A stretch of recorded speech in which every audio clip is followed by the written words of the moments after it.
Now, it's one of the biggest white elephants ever in the West. The Regional Fire Control Centre in Taunton has not taken a single 999 call. It's not even taken a 9. And yet it's costing us all £100,000 a month. Now, in a bid to try and recoup some of the wasted cash, the government is going to rent out the building. Danny Lindsell reports. In an emergency, every second counts. Hello, fire service. The quicker your call is answered, the quicker help arrives. So that's the car on your drive which is on fire. Your call is answered by a local person in your area. If you can remain away from the car, all right, we'll be there as soon as we can. Currently, there are 5 control centres across the West, like this one near Bath. But the last government promised to change things by merging all our centres into one. I'll pass that on to Somerset Fire and Rescue for you. You've come through to Avon, so I'll pass that on to them now. No longer will calls be diverted between centres. Instead, they pledged to create a super control centre on the Blackbrook Business Park in Taunton, with state-of-the-art computer systems making things quicker and cheaper. It was under the Labour government back in 2004 that the fire control project was first set up. It was meant to improve efficiency and technology within the fire service, as well as making the country better prepared for national emergencies and major incidents. The plan for the control centre in Taunton was that 999 calls would be handled from Wiltshire all the way through to Cornwall. The unions always hated the idea. From the word go, we made it clear to the government that these proposals could not and would not work. The very idea that you could close 7 emergency fire control rooms across the southwest, get rid of 2/3 of the staff and replace it with one facility was quite frankly madness. We made it very clear to government that these plans wouldn't work in the form they put them forward to. I mean, this idea you could replace highly professional emergency fire control operators with microchips was deeply flawed from the outset. No emergency call has ever been answered here. As costs spiralled out of control, the project was mothballed by the coalition back in 2010.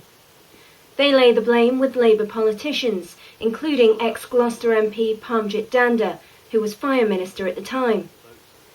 It now costs over £6,000 in electricity, nearly £29,000 in maintenance, and over £100,000 in rent every single month. Total cost to the taxpayer, £1.6 million a year. They were told from the start that it wouldn't work, yet they pushed ahead regardless. And what's been the outcome? Hundreds of millions of pounds of taxpayers' money squandered.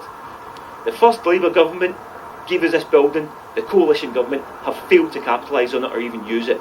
Taxpayers' money has been wasted at an enormous rate, and no one has been held to account.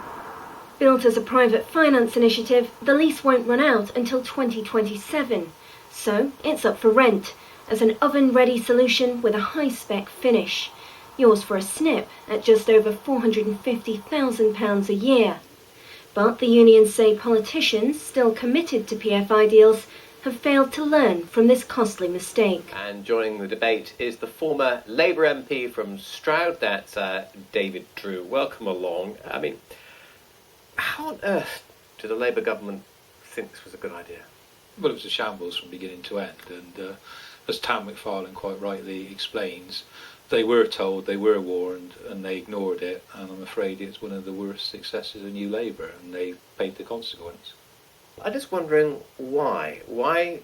Because I know chief fire officers and firefighters were saying we don't want this thing, but the successive ministers didn't listen. I just wonder why. Well, I'm afraid it was the vanity of John Prescott, amongst others, who felt that they knew best and it fitted the regional agenda. And we felt very strongly in Gloucestershire because we had this excellent tri-service centre between fire and police and ambulance, and they just tried to drive it through. But of course, it was destined to fail from the word go. And I was pleased to work with the FPU group to undermine it and make sure that it didn't work because it was the wrong approach. Sadly, the legacy is still there though with the costs.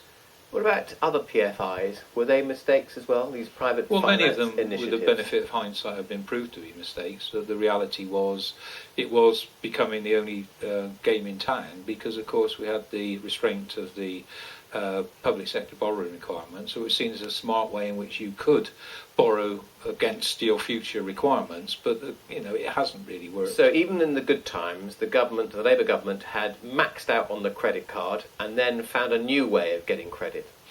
Well, it seems that way, but again, it was about getting some capital expending going, which was needed because our schools were in such a poor state, our hospitals were in need of refurbishment. But again, the problem was the deals that were done were so bad. The deals that were done were so costly, and the people who were doing them, as we've seen again, sadly, with the West Coast Line in this last week, were unskilled at being able to negotiate a decent price. No, I'm not blaming myself. I'm just saying the people who were actually undertaking negotiating were poor at what they were doing. Okay, well, let's bring in our other guests. I mean, is there any defence of this fire centre or not? I can't think of one, but is there? Give you an opportunity to defend it if you want to.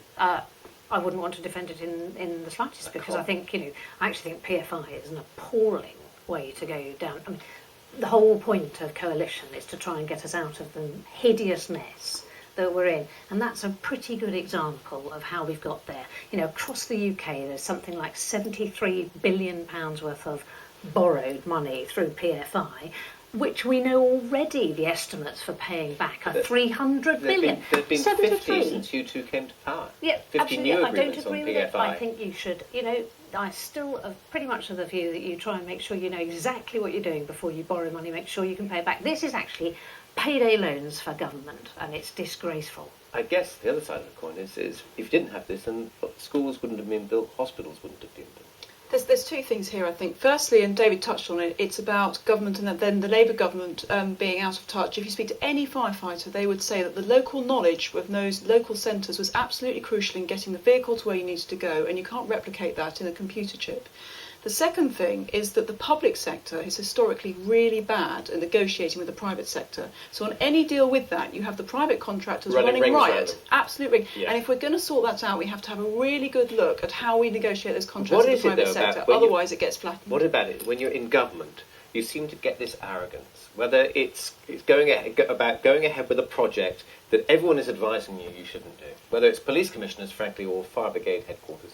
No, it's police commissioners are very different. But I mean, I think we're looking at how the civil service works, and civil servants, again, individually, really good people all working really hard. So it's not the individuals to blame, it's the system. And often the people in the civil service don't have the access to the real world stuff, the real world knowledge that you actually need to make those good decisions. So the other side of it is that the way our system works, having, now we've got the luxury of a 5-year parliamentary term. We used to have pretty much guaranteed 4-year terms.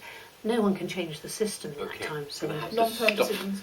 Going to have to stop you because we have to rush on, because it's time to take a look back at the political week, and we've only got 60 seconds for it.